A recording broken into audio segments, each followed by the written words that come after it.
On va clarifier la situation. On va aller voir pourquoi il s'obstine encore à rester dans le silence alors que tu as pas mal avancé, tu as pas mal évolué. On va aller voir, on va comprendre les motivations qui continuent à le mettre dans cette part de silence et les résultats potentiels. Comment tout ça va avancer et évoluer. Bon, tu vois, l'élévation, on ne sait pas trop dans quelle direction ça va. Tu penses fort à cette personne, tu t'isoles, tu prends du temps, tu te poses et tu m'écoutes.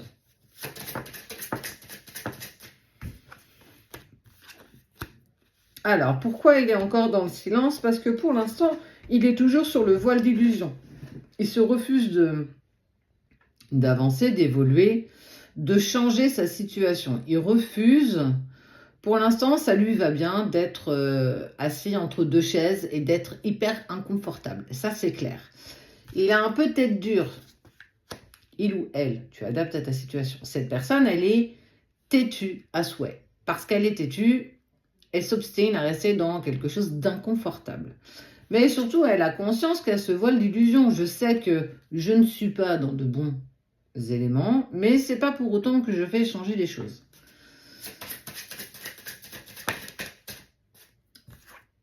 Le silence. Il veut pas se confronter à toi. Parce que tu es son propre miroir. Parce que tu es sa propre dualité.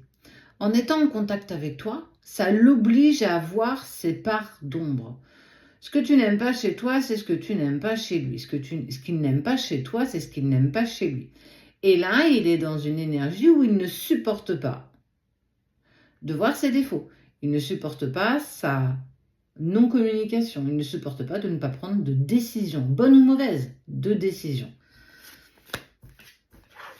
Et pour le moment, il se ment à lui-même. Elle ne me manque pas, je ne pense pas à elle. Mais en fait, rien que le fait de le dire, c'est qu'il pense à toi.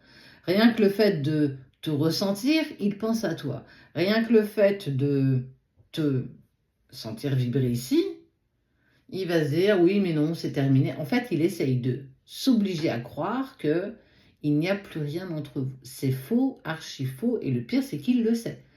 Je me mens, mais pour l'instant, ça me va, mais tellement bien. Tu as même dit qu'il n'y avait pas les mêmes sentiments, qu'il ne pouvait pas te donner ce que tu voulais, les mêmes choses que toi.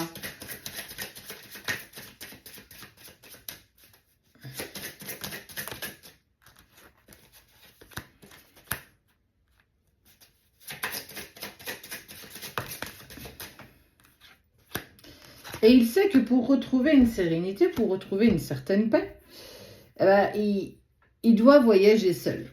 Là. Je dois cheminer personnellement, je dois cheminer tout seul. Et pour ça, il faut terminer ça, il faut terminer la relation avec la tierce. Mais il ne sait pas comment faire. Pourquoi? Je te l'ai dit juste avant, il ne prend pas de décision. Il a un gros nœud au niveau du plexus solaire, siège de la confiance en soi. Je ne prends pas de décision. Je ne sais pas dans quelle direction je dois aller. J'essaye de me persuader que tu n'existes plus, que je n'ai plus d'attachement ou d'attirance pour toi, ou ne serait-ce que de l'amour. Attention, je ne vais même pas dire ça. Et non. Et pourtant, il sait qu'avec la tierce, ça tourne mal, parce qu'il y a des crises, il y a des voix qui s'élèvent, il y a des disputes, grosses disputes. Il sait qu'il n'est pas en équilibre. Il a toujours les fesses entre deux chaises et il ne sait toujours pas quelle direction prendre parce qu'il se refuse de prendre une décision. Parce que tu es pour lui, et j'ai envie de dire, le prends pas comme tel, tu es pour lui l'élément déclencheur que dans sa vie ça ne va pas. Mais avant toi, sa vie ça n'allait pas. Il n'a pas fallu t'attendre, t'es pas rentré comme ça dans sa vie pour lui démontrer que dans sa vie ça ne tournait pas. Ça ne tournait déjà pas avant que tu arrives. Et toi, ta vie, idem, ça ne tournait pas rond non plus avant qu'il rentre dans ta vie. Et tant qu'il est dans ce voile d'illusion de se persuader d'être avec la bonne personne, la bonne situation, la bonne relation, tu ne peux strictement rien faire parce qu'il se refuse d'entrer en communication avec toi parce qu'il sait ce que ça fait résonner en lui. Si je te revois, si je te recroise, si mes yeux se posent sur toi, ça va venir mettre en éveil tout ce qui s'est passé, tous mes sentiments, mes émotions et tout ce qui va avec. Et je me refuse aujourd'hui d'être confrontée à ça. C'est me confronter à ma non-décision, c'est me confronter au fait que je t'ai imposé le silence, mais que je ne suis moi-même déjà pas en accord avec ça. Il se fait violence et il se persuade que en avançant comme ça, les choses vont s'apaiser. Mais malgré tout, le temps passe et c'est toujours là. Les pensées pour toi. Pourtant, il se dit qu'il ne pense pas à toi.